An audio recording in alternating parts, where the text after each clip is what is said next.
आज एक सीधा सा सवाल।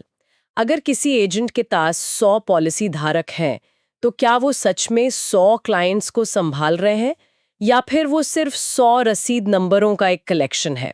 ज्यादातर एजेंट्स बिजनेस नहीं बल्कि सर्वाइवल कर रहे हैं और इसकी वजह है सिंगल पॉलिसी बेचना। इस चर्चा को आगे बढ़ाने से पहले अगर आप ऐसे ही जानकारी भरे और ज्ञानवर्धक विषयों पर और वीडियो देखना चाहते हैं तो इस चैनल को सब्सक्राइब करें, वीडियो को लाइक करें और इसे अपने परिवार और दोस्तों के साथ जरूर शेयर करें। आज हम क्रॉस सेलिंग और अपसेलिंग पर बात करेंगे। अच्छा। और ये सिर्फ इनकम बढ़ाने का तरीका नहीं है। अच्छा। ये एक एजेंट के करियर को बचाने और उसे मजबूत बनाने का एक जरूरी फॉर्मूला है। इससे मतलब स्टेबल रिन्यूअल इनकम मिलती है, परसिस्टेंसी बेहतर होती है और पॉलिसी लैप्स होना वो कम हो जाता है। चलिए एक रियलिटी चेक से शुरू करते हैं। एक कड़वा सच ये है कि भारत में कस्टमर्स ओवर इंश्योर्ड नहीं बल्कि बहुत बुरी तरह से अंडर इंश्योर्ड हैं। एक व्यक्ति 50 लाख का फ्लैट ले सकता है, 10 लाख की कार चला सकता है, लेकिन उसका लाइफ इंश्योरेंस वो सिर्फ 5-10 लाख का होता है। बिल्कुल। और अक्सर हम एजेंट्स भी एक पॉलिसी बेचकर खुश हो जाते हैं, लेकिन ये एक अधूरी प्लानिंग है। ये क्लाइंट को पूरी तरह से वो सुरक्षित नहीं करती। यहीं पर एक एजेंट की भूमिका सलाहकार की बनती है, सिर्फ एक सेल्समैन की नहीं। तो क्रॉस सेलिंग पर आते हैं। ये सुनने में थोड़ा टेक्निकल लगता है, पर आसान शब्दों में इसका मतलब क्या है? बहुत आसान है। एक ही कस्टमर लेकिन उसकी अलग अलग सुरक्षा जरूरतें पूरी करना। इसका एक उदाहरण लेते हैं। मान लीजिए किसी कस्टमर के पास सिर्फ एक एंडोमेंट पॉलिसी है, तो क्रॉस सेलिंग होगी उसके डेथ रिस्क के लिए टर्म इंश्योरेंस देना, ओके। बच्चों की पढ़ाई के लिए चाइल्ड प्लान देना, रिटायरमेंट के लिए पेंशन प्लान, और हाँ, एक्सीडेंट या बीमारी के लिए राइडर्स जोड़ना। इसका मकसद ग्राहक को लूटना नहीं बल्कि उसे पूरी तरह से कवर देना है। और अपसेलिंग क्या है? इसका मतलब है जरूरत वही, लेकिन उसका एक बेहतर या बड़ा वर्जन देना। जैसे कोई कस्टमर कहता है कि उसे 25 लाख की पॉलिसी चाहिए। एग्जैक्टली। यहीं पर एक एजेंट का काम खत्म नहीं होता बल्कि शुरू होता है। एजेंट को सवाल पूछने चाहिए, आपकी इनकम क्या है, कोई लोन है, परिवार में कौन कौन है, अच्छा, महंगाई के बारे में क्या सोचा है। इन सवालों के बाद आप बता सकते हैं कि 25 लाख ठीक है, पर 50 लाख ज्यादा लॉजिकल क्यों है। अपसेलिंग दबाव बनाना नहीं है, ये क्लाइंट को एजुकेट करना है। और आज के समय में ये इतना जरूरी क्यों हो गया है? मार्केट बहुत बदल गया है। लोग कहते हैं म्यूचुअल फंड बेहतर है, LIC स्लो है, रिटर्न्स कम है। तो इसका समाधान क्या है? समाधान बहुत सीधा है, सिंगल पॉलिसी बेचना बंद करना। आप खुद सोचिए, जिस क्लाइंट के पास आपकी दी हुई 3-4 LIC पॉलिसी होती हैं, वो क्लाइंट पॉलिसी लैप्स नहीं करता, वो अपना एजेंट भी नहीं बदलता, और तो और वो दूसरों को रेफर भी करता है। क्रॉस सेलिंग और अपसेलिंग का सीधा मतलब है करियर की सिक्योरिटी।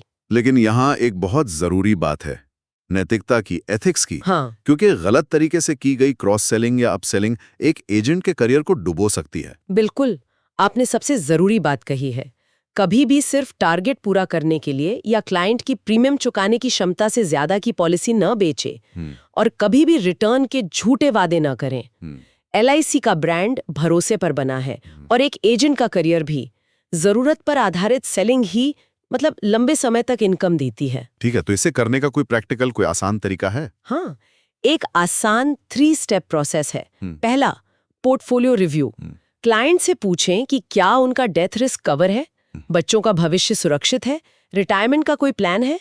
मतलब सीधा बेचने की बात नहीं करनी है, बस एक रिव्यू करना है। सही पकड़ा। दूसरा स्टेप है लाइफ स्टेज मैपिंग। क्लाइंट की जिंदगी के पड़ाव के हिसाब से प्लान बताएं।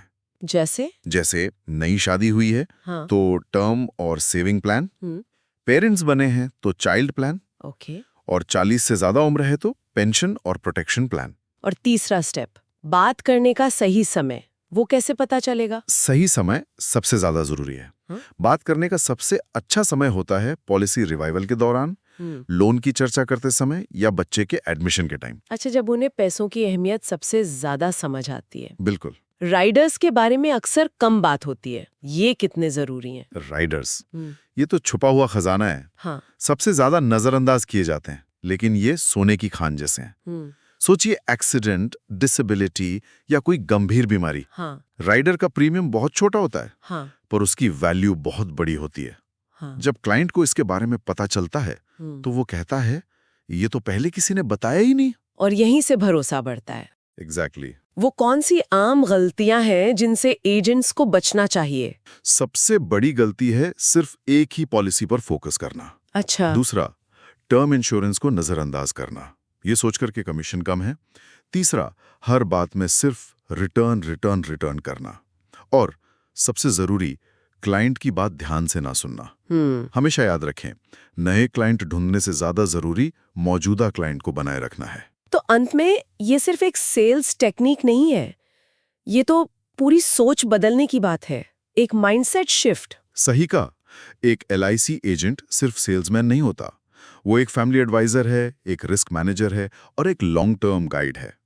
जब कोई क्लाइंट ये कह दे, मेरा एजेंट सब संभाल लेगा, तब समझ लीजिए कि आप एक सफल एजेंट बन गए हैं। तो आज की चर्चा से ये साफ है कि क्रॉस सेलिंग और अपसेलिंग सिर्फ बेचने के अग्रेसिव तकनीकें नहीं है, ये एक जिम्मेदार सलाह, प्रोफेशनल ग्रोथ और एक स्थिर LIC करियर की नींव है।